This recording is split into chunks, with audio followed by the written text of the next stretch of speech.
Bueno, pues en primer lugar, bueno, presentarme, soy César Caro, como bien ha dicho Pedro, pues soy cardiólogo, trabajo en el Hospital Virgen de la Risaca desde hace unos meses, un año ya, y bueno, pues agradecer a los coordinadores de este curso de Calprimur, que organiza Calprimur, pues contar conmigo para poder presentar este caso. Y bueno, pues el caso que voy a hablar pues es un paciente con FA en un paciente que tiene una enfermedad oncohematológica. La forma de estructurar pues va a ser hacer una breve presentación del caso y a continuación hacer reflexión en lo que yo creo que a mí me parece interesante en tres aspectos de este caso. Pues cuál es la estrategia del control del ritmo, la valoración de la prevención tromboembólica en pacientes oncohematológicos y bueno, pues no perder nunca de vista la última, pues la importancia acerca del tratamiento oncohematológico. Y finalmente, pues decir unas breves conclusiones. Ante todo, pues el título pues, es evidencia C. Si nos vamos a lo que significa el nivel de evidencia C, pues es aquello consenso de opinión, ¿no?, de expertos, pequeños estudios, retrospectivos, registros, no hay datos evidentes. Yo sobre todo, pues en este caso creo que mi nivel de evidencia, aparte de que probablemente esté todo mucho basado en nivel de evidencia C, es que, bueno, pues que diferentes cardiólogos especialistas pues pensamos de forma diferente de cómo manejar el mismo paciente, lo cual pues me parece que evidencia mucho pues esta falta de evidencia acerca en estos pacientes. Se trata de un varón de 57 años que es hipertenso, de varios años de evolución, pero bien controlado con un único fármaco, en donde está diagnosticado de una leucemia linfática crónica en el 2016, que sigue hematología, pero que hasta el momento, hasta el año pasado, pues no tenía síntomas ni presentaba adenopatías, y que en octubre del 2020 pues se produce una progresión de su enfermedad, pasando a un estadio 2A con aparición de esplenomegalia, duplicación de los linfocitos en los últimos 6 meses, no tiene citopenias, y bueno, pues se le hace un estudio genético más en profundidad, donde se le ve que tiene una mutación de TP53 en octubre del 2020. Con lo cual, ante esta mutación, que como veremos pues tiene su importancia, y bueno, creo que está aquí, hay algún hematólogo como la doctora Almudena Cascales que nos puede ilustrar, porque yo de hecho voy aprendiendo día a día, pues se decide iniciar ibrutinib en diciembre del 2020. Este es el electro en octubre del paciente antes de iniciar 2 meses antes de iniciar el tratamiento. Como vemos, pues está en ritmo sinusal. Inicia el ibrutinib sin ningún problema y bueno, pues estaba pendiente de intervenirse de una hernia inguinal derecha y en febrero pues se interviene. 3 días antes se retira ibrutinib.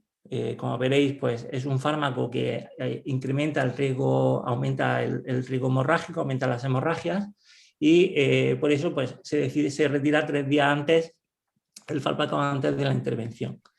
A las 48 horas de la cirugía, ya en casa, pues estando en la ducha, pues tiene un episodio de mareo, visión borrosa, cuando se mira la herida y tiene una pérdida de conocimiento.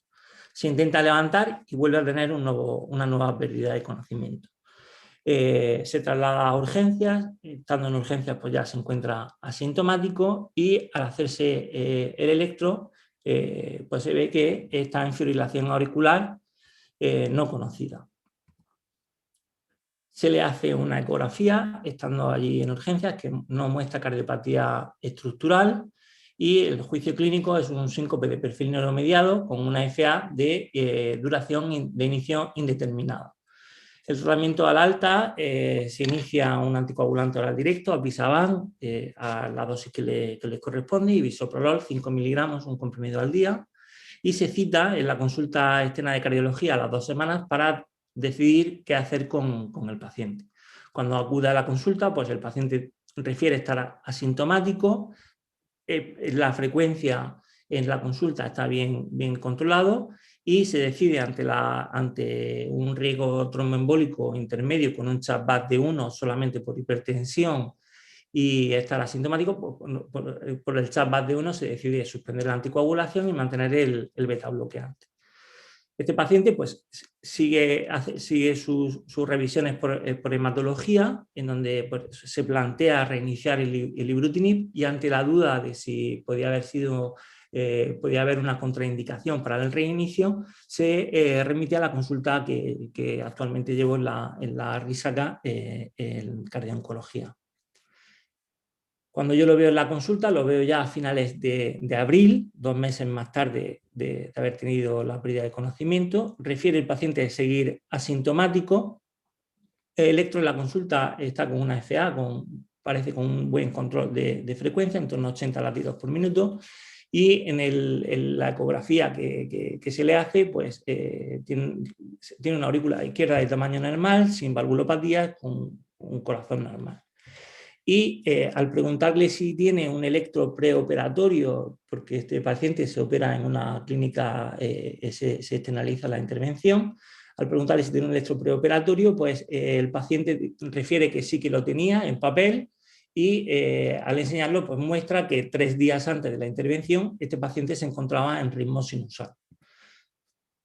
Esta es la ecografía del paciente. Como vemos, pues tiene una buena función biventricular, la auricular era de tamaño normal, y como he dicho, pues yo en este paciente me planteo 3 cosas, ¿no? Si acerca del control del ritmo o la frecuencia, si intentar revertir a ritmo sinusal o mantener en fibrilación auricular. ¿Qué hacer con la anticoagulación? Puesto que es un paciente con un riesgo tromboembólico intermedio y una enfermedad oncohematológica.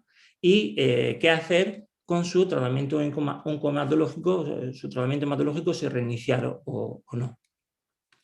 Bueno, con respecto al primer punto, empezar diciendo que fibrilación auricular y cáncer pues, son 2 patologías que están estrechamente relacionadas.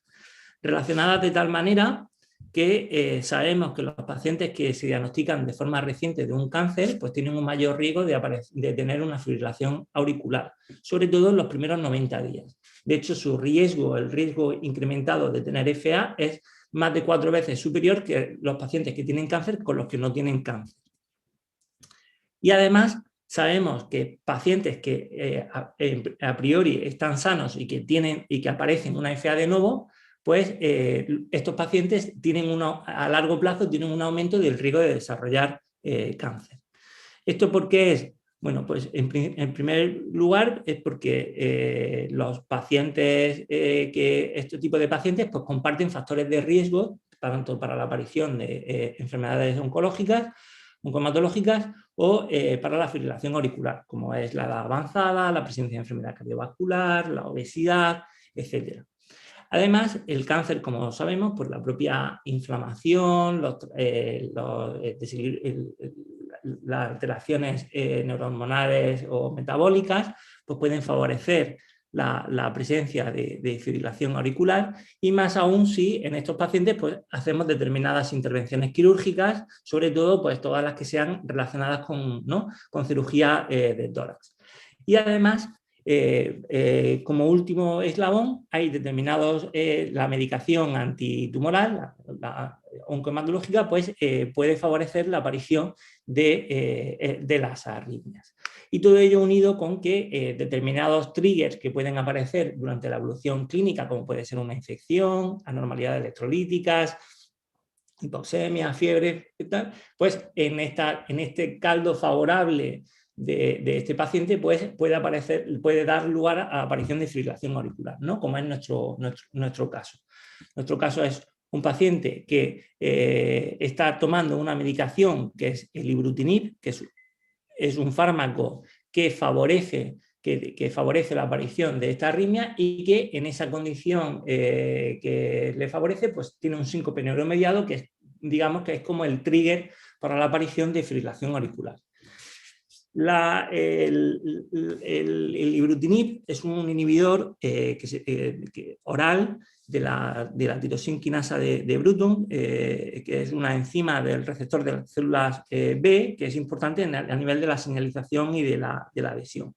Este fármaco se ha autorizado para el tratamiento pues, de la leucemia linfática crónica, de los linfomas del manto, macroglobulinemia de Waldenström, linfomas marginales, y es un fármaco pues, que va muy bien. Si no, la doctora, pues algún hematólogo luego pues, nos puede comentar más acerca de esta medicación. Bueno, pues este fármaco no solamente pues, actúa a nivel del receptor de la célula B, evitando la proliferación de los tumores, de este tipo de tumores, sino que también a través de las proteínas quinasas del TEC o de la tirosinquinasa de Bruton, pues estas dos proteínas regulan esta vía del PI3K, en donde esta vía pues, que está regulada pues, puede favorecer, es decir, al regularlo se produce un incremento en cuanto a la automaticidad y un incremento de la corriente tardía de sodio, lo cual favorece el aumento de las polarizaciones precoces y tardías en la aurícula, favoreciendo la aparición de fibrilación auricular. Es tal así que el riesgo que vemos, el riesgo de arritmias supraventriculares en pacientes que están en tratamiento con estos fármacos, pues es muy elevado, ¿de acuerdo? Y en las series, entre el 4 y el 16% de los pacientes que reciben este fármaco van a tener episodios de arritmia, de FA, que incluso en la mitad de las ocasiones va a ser necesario en algún momento interrumpir este fármaco. ¿Y cuándo aparece esta arritmia? Pues los problemas de arritmia, igual que otros como la hipertensión, insuficiencia cardíaca, eventos hemorrágicos o eventos isquémicos por FA no detectada, suelen aparecer en los primeros meses del inicio del tratamiento. Fundamentalmente, como veis, en los 3 primeros meses. Entonces, partiendo sobre el control del ritmo y la frecuencia, bueno, tanto como yo, como muchos de vosotros, pues os habéis formado en la especialidad pensando durante mucho tiempo pues, que el control del ritmo versus el control de la frecuencia en la población en general, pues con el estudio, sobre todo con el estudio AFIRM, pues no presentaba un gran beneficio sobre uno y otro.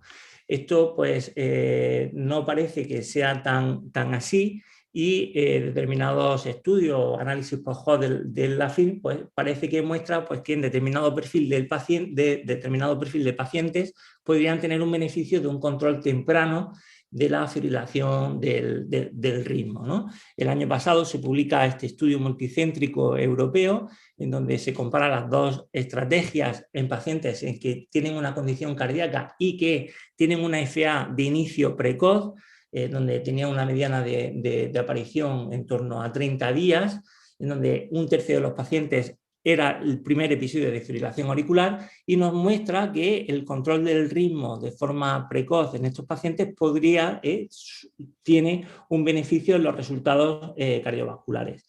Tiene beneficio en cuanto a la mortalidad cardiovascular. Como veis, a los 2 años el control del ritmo, solamente 1 de cada 5 pacientes lo hicieron con ablación. Pero ¿qué es lo que pasa con los pacientes que tienen cáncer? ¿Ese control del ritmo se ha estudiado? Bueno, pues no se ha estudiado, ¿no? Es un nivel de evidencia C y probablemente no se estudie. La evidencia que podemos tener puede ser de estudios pues, retrospectivos, de bases de datos, ¿no?, administrativas, como este estudio de Taiwán, en donde nos muestra pues, que sí que parece que la aparición de fibrilación auricular en los pacientes con cáncer puede tener tiene un incremento, parece que tiene un incremento en el riesgo de insuficiencia cardíaca, aunque no en el caso de la mortalidad. ¿Y qué valorar cuando hacer control del ritmo o de frecuencia en este tipo de pacientes con cáncer activo? Bueno, pues hay que tener una serie de consideraciones. Bueno, pues la estabilidad hemodinámica, el control sintomático, la posibilidad de mantener este ritmo una vez conseguido, el ritmo sinusal, si hay cardiopatía concomitante, cuáles son las interacciones farmacológicas con el tratamiento oncológico. Esto es un punto que es muy importante siempre a tener en cuenta en estos pacientes, y fundamental la expectativa de vida o la fragilidad del paciente. En este paciente que decía que se encontraba completamente asintomático, bueno, pues le hicimos una ergometría.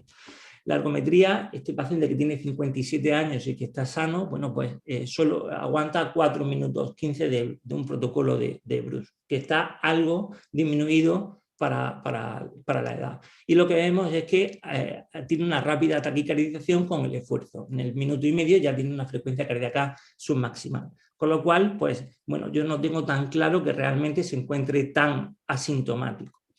¿Cuál es la posibilidad de mantener este ritmo sinusal si lo consiguiéramos en este paciente? Bueno, pues tenemos datos que nos pueden sugerir si eso se va a mantener o no. Por ejemplo, pues la presencia de cardiopatía, el volumen de la aurícula, el tamaño de la aurícula izquierda, o por ejemplo nuevos marcadores como la deformación auricular, el strain, que en este paciente se hizo y tenía más de un 20%, que nos dice que, bueno, pues que con ese valor de ese reservorio, pues este paciente es probable que si pasamos al ritmo sinusal, los estudios nos dicen que es posible es decir, es muy probable que se mantenga en este ritmo sinusal. Y por último, que siempre es importante, si nos planteamos hacer un control del ritmo, tenemos que ver qué interacciones farmacológicas va a tener con el fármaco que tiene.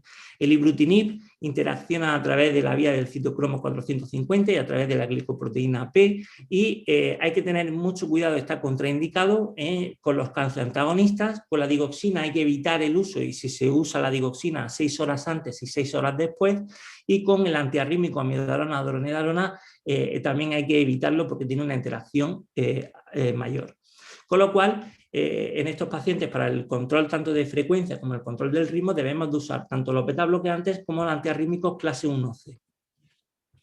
¿Qué hacer, por tanto, con este paciente? Control del ritmo, control de frecuencia. Bueno, pues por un lado, bueno, pues sabemos que el control del ritmo parece que un control del ritmo precoz en pacientes puede tener un beneficio, ¿no?, en cuanto a la mortalidad cardiovascular, un beneficio, pero visto solo en la población general.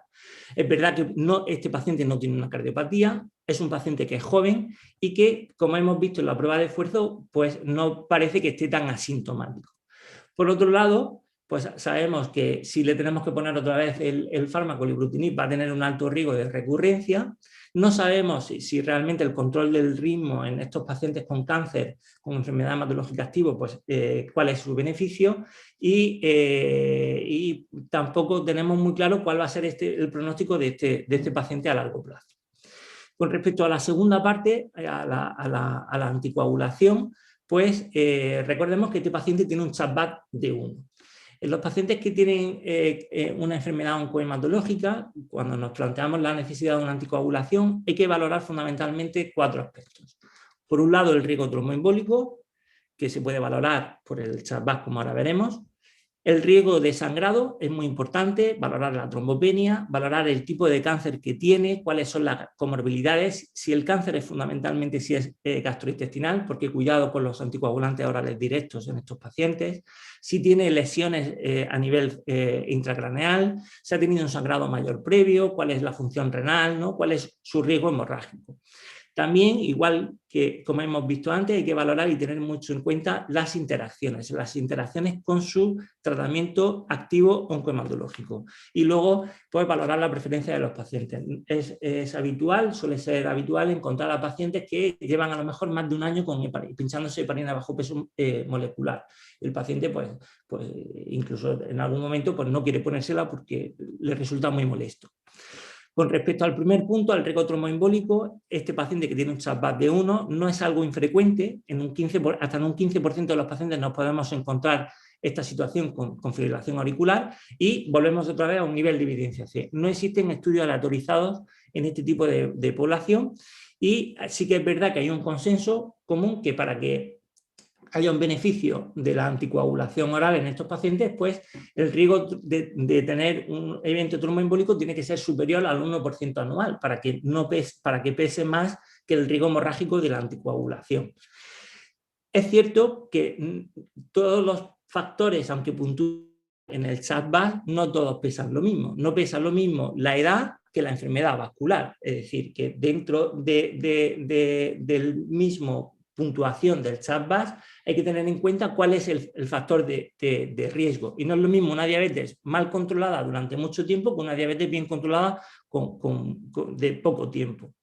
Y volvemos otra vez a lo mismo. Esta escala de la CHA+VAS no se ha validado en este tipo de población. Y de hecho, de forma retrospectiva, este estudio, por ejemplo, nos sugiere que pacientes con riesgo tromboembólico bajo, que sería la línea verde y la línea roja, los pacientes que tienen cáncer activo frente a los que no tienen cáncer activo, el riesgo tromboembólico, a pesar de tener un CHA+VAS de 0,1, su riesgo de tromboembolismo es más alto. Mientras que los pacientes que tienen un riesgo de CHA+VAS mayor o igual a 2, los pacientes con cáncer tienen un menor riesgo de tromboembolia respecto al que tiene un mayor riesgo. Probablemente porque aquí el evento competitivo de muerte en estos pacientes que tienen muchos factores de riesgo, pues está compitiendo. ¿Y por qué puede ser? Porque puede ser una de las razones que puede ser que los pacientes con bajo riesgo tromboembólico con cáncer tengan más riesgo de tromboembolia que el que no tiene cáncer. Una de las cosas a tener en cuenta es que hay determinados fármacos en el tratamiento oncológico, oncohematológico, es que favorecen la trombosis arterial, ¿no? Por ejemplo, los platinos, las antraciclinas, los inhibidores del proteasoma, los antiangiogénicos, son fármacos que favorecen la trombosis arterial. Por otra parte, hay que tener en cuenta el riesgo hemorrágico. El riesgo hemorrágico, por ejemplo, en este paciente está incrementado. ¿Por qué? Porque el ibrutinib no solo favorece la fibrilación auricular, sino que a través de la vía de la glicoproteína 6 favorece la inhibición de la agregación plaquetaria. Con lo cual, lo que se ha visto en los estudios es que hasta el 44% de estos pacientes tienen eventos hemorrágicos, la mayoría leves, hemorragias menores o clínicamente no relevantes, pero en un 6% de los casos tienen hemorragias de grado 3 a 5 que serían más o menos el equivalente a una hemorragia mayor.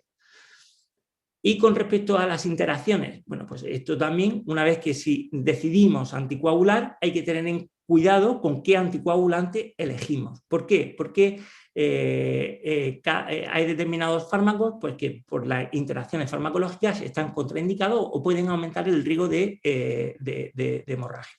Por ejemplo, en el caso del paciente, el ibrutinib no se recomienda con la antivitamina K y estaría contraindicado con el dabigatran. Con respecto a la antivitamina K, pues antivitamina K, anticoagulantes directos, no existen estudios específicos hechos en esta población, lo que sabemos son de estudios retrospectivos o extrapolados de los grandes ensayos clínicos. Sabemos que la antivitamina K es problemático por mantener el NR, por las interacciones farmacológicas, por las numerosas pruebas que se le hacen a estos pacientes y que los anticoagulantes directos podrían ser o pueden ser una opción segura y eficaz. Aunque siempre hay que tener cuidado con las interacciones y las comorbilidades.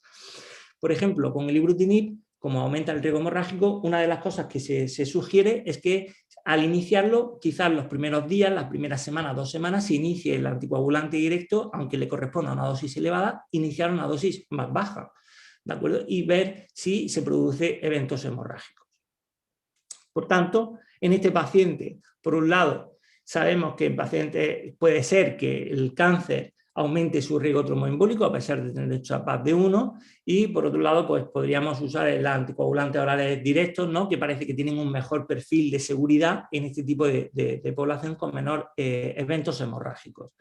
Pero por otro lado, pues a favor de no anticoagular, pues estaría pues, que si le vamos a reiniciar el ibrutinib va a tener un riesgo aumentado de hemorragia y luego pues que como factor de riesgo embólico el factor de riesgo que tiene es la hipertensión, ¿no? Que no es el más relevante. Y por último, unas breves palabras acerca del tratamiento oncohematológico y siempre tener en cuenta su importancia. ¿Por qué? Porque en este paciente, como hemos visto, tenía una mutación cuando se hizo en octubre un estudio genético más avanzado, tenía una mutación del gen TP53. Esto solo ocurre en menos del 10% de los pacientes con leucemia linfática crónica, del 4 al 8%. Y estos pacientes sabemos que tienen una peor supervivencia, una media de supervivencia de 3 a 5 años y que, los tratamientos eficaces a este tipo de pacientes con poco pronóstico, pues entre ellos no son muy abundantes y entre ellos, pues uno de ellos es el fármaco que se inicia, que es el ibrutinib. ¿Y por qué qué es importante que sabemos? Pues que en estos pacientes con leucemia linfática crónica que tienen estos eventos, que están recibiendo ibrutinib y que tienen estos eventos de fibrilación auricular, estos eventos que producen interrupciones en el tratamiento, como en el paciente que presento, esto tiene implicaciones a nivel del pronóstico. ¿Por qué? Porque la interrupción del tratamiento oncohematológico implica una peor supervivencia.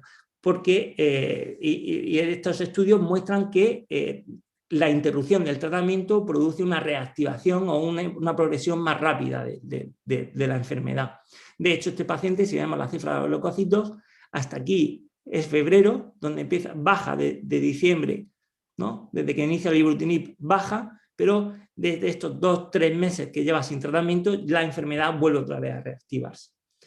¿Qué es lo que yo decidí hacer con este paciente? Que a lo mejor pues, no todos estéis de acuerdo. Bueno, pues después yo creo que aquí es importante hacer una decisión multidisciplinar. No puede ser una decisión unilateral. Yo lo comenté con el hematólogo, lo comenté con arritmias y se decidió intentar solo un intento de cardioversión eléctrica por la edad, porque era el primer episodio, porque parece que era justo después del síncope neuromediado, porque no tiene cardiopatía estructural y porque realmente no tengo claro que esté tan asintomático.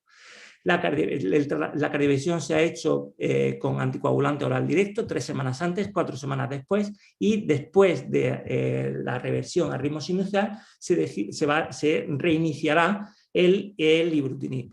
Se va a decidir no iniciar anticoagulación a largo plazo, puesto que hablamos de un paciente con CHA+BAD de 1 y donde tiene un riesgo hemorrágico aumentado por el propio fármaco que va a tomar, y se va a iniciar flecainida porque la cardioversión se ha hecho esta mañana. Como conclusiones y para finalizar, bueno, pues como veis, la fibrilación auricular en pacientes con cáncer, con enfermedad oncohematológica, es un problema clínico frecuente. Es muy importante un trabajo en equipo, una decisión multidisciplinar y siempre balanceando el riesgo-beneficio en estos pacientes y teniendo muy presente las interacciones farmacológicas.